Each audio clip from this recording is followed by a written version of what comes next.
কারীম ওয়া বা'দ। আজকের ক্লাসে আমরা সূরা আল বাকারা এর অনুবাদ শিখব।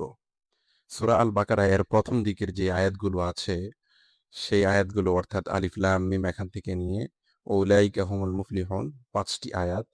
এই ৫টি আয়াতের অনুবাদ আজকে শিখব। এভাবে আমাদের ধারাবাহিক ক্লাস চলতে থাকবে।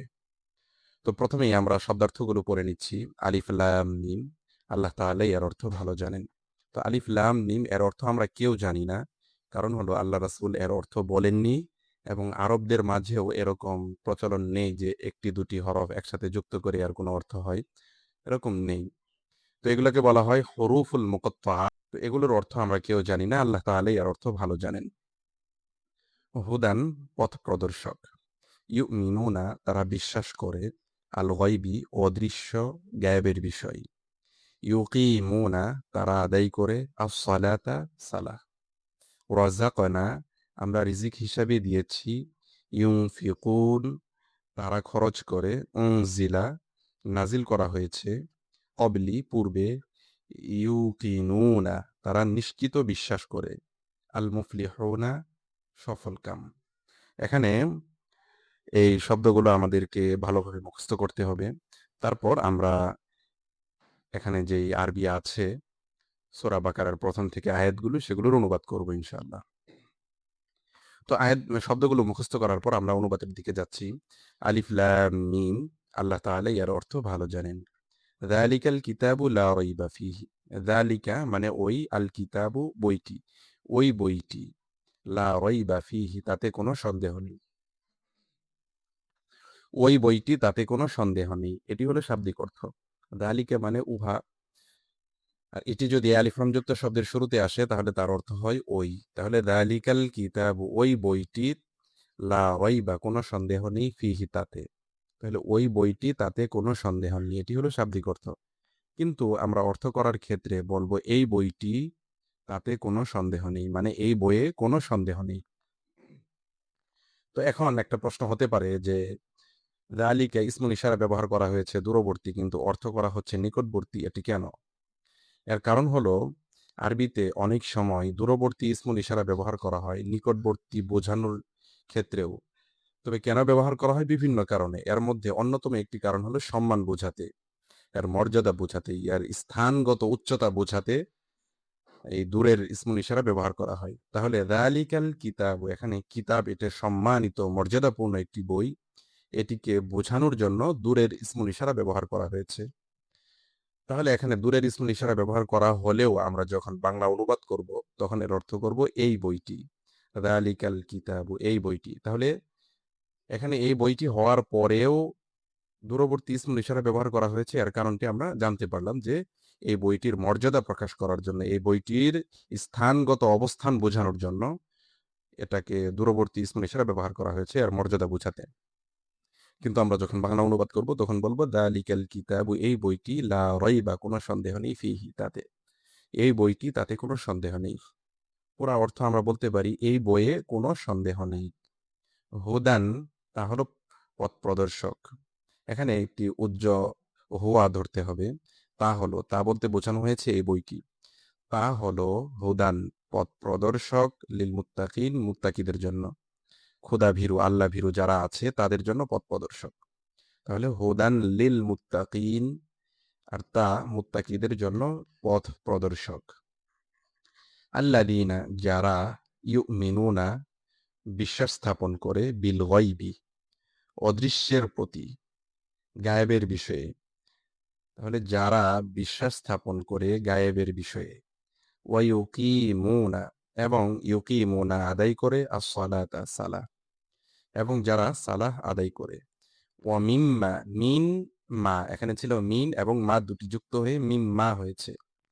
ওয়া মিম্মা, এবং মিন মানে থেকে, মা মানে বস্তু বা ওই জিনিস, এরকম বোঝায়। তাহলে ওয়া মিম্মা, এখানে আমরা অর্থ করব তা থেকে। ওয়া মিম্মা, এবং তা থেকে, রাযাকনাহুম, যা আমি তাদেরকে রিজিক হিসাবে দিয়েছি। তাহলে যা আমি তাদেরকে রিজিক হিসেবে দিয়েছি তা থেকে, ইউনফিকুনা, তারা খরচ করে। তাহলে পুরা অর্থ হলো ওয়া মিম্মা রাযাকনাহুম ইউনফিকুন, এবং তা থেকে যা আমি তাদেরকে রিজিক হিসেবে দিয়েছি তারা খরচ করে। মানে হলো আমি তাদেরকে যা রিজিক হিসেবে দিয়েছি তা থেকে তারা খরচ করে। এখানে রাযাকনা এটি বহুবচনের শব্দ। আমরা দেখতে পাচ্ছি বহুবচনের শব্দ। কিন্তু অর্থ করা হচ্ছে আমি। তো এখানে অর্থ করতে চাইলে আমরা আমিও করতে পারি, আমরাও করতে পারি। তো এখানে বোঝানো হয়েছে আল্লাহর ক্ষেত্রে। রাযাকনাহুম আল্লাহ বলছেন আমরা তাদেরকে রিজিক দিয়েছি। এখন আল্লাহ এর ক্ষেত্রে না এটা ব্যবহার করা হয়ে থাকে। অনেক জায়গায় আল্লাহ নিজের ক্ষেত্রে না বহুবচন ব্যবহার করেছেন। তো বহুবচনটা ব্যবহার করা হয়ে থাকে সম্মানের ক্ষেত্রে। যিনি সম্মানিত তার ক্ষেত্রে বহুবচনের শব্দ ব্যবহার করা হয়ে থাকে। আল্লাহ অত্যন্ত সম্মানিত, সবচাইতে সম্মানিত। এজন্য আল্লাহর ক্ষেত্রে রাযাকনা এটা ব্যবহার করেছেন। তাহলে আমরা বুঝতে পারলাম যে সম্মানের ক্ষেত্রে বহুবচনের শব্দ ব্যবহার করা হয়ে থাকে। যেমন আল্লাহ তাআলা ব্যবহার করেছেন রাযাকনা। তাহলে এর অর্থ হলো আমি তাদেরকে যা রিজিক হিসেবে দিয়েছি, বাংলায় এটি করতে পারি অথবা আমরা এটাও অর্থ করতে পারি আমরা তাদেরকে রিজিক হিসেবে যা দিয়েছি। এর আরেকটি কারণ হলো আমরা বললে অনেক সময় একটা বিনয়ী ভাব প্রকাশ হয়। যেমন যদি বলে আমি এটা করেছি, আমি এটা, আমি ওটা, তাহলে অনেক সময় দেখা যায় যে একটা গর্বের বিষয় চলে আসে। তো এই ক্ষেত্রে যদি বলে যে আমরা এটা করেছি এরকম, তাহলে ওই ক্ষেত্রে গর্বটা একটু কম প্রকাশ পায়। তো সেটিও একটি দিক।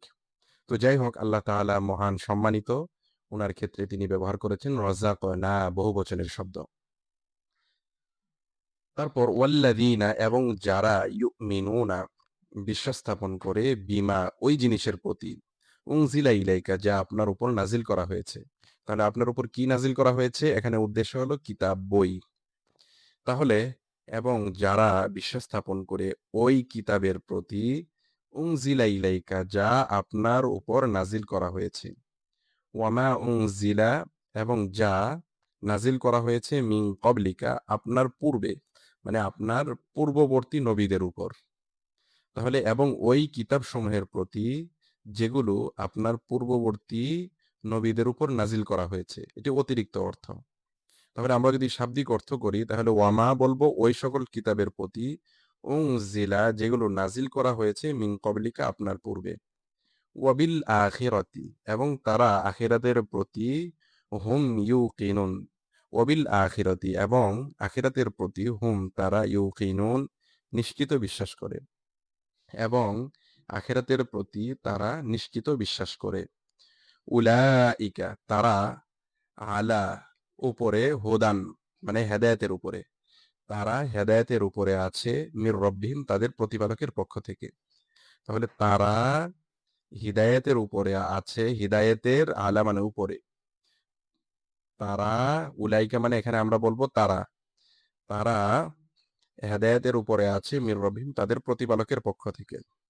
তাহলে পুরা অর্থ হলো তারা তাদের প্রতিপালকের পক্ষ থেকে হেদায়েতের উপর রয়েছে। ওয়া উলাইকা এবং তারা হুমুল মুফলিহুন তারাই সফলকাম। অথবা ওয়া উলাইকা এবং ওই সকল লোকেরা হুম তারা ওই সকল লোকেরাই হলো তারা আল মুফলিহুন যারা সফলকাম।